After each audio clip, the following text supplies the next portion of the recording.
Hello and welcome to the course. In this lecture, we will discuss some more features. For example, in summarize function, when we use summarize function, we cannot change the name of the column.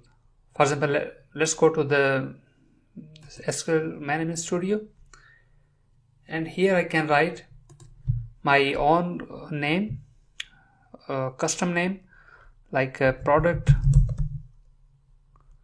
Like I can write here name is equal to product name, and then the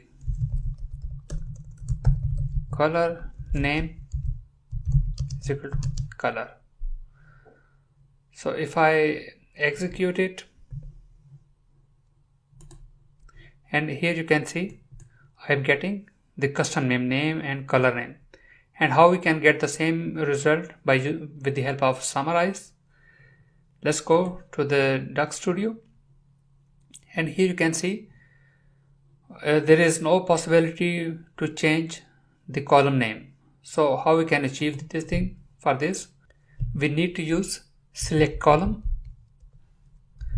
and select column needs the first parameter is the table, and this summarize function.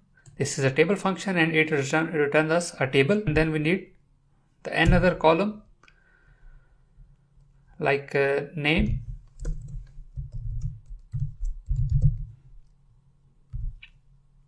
This is the custom name, and then we need the products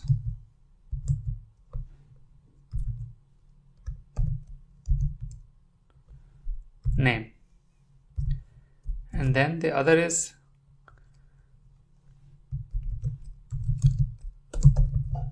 color underscore name,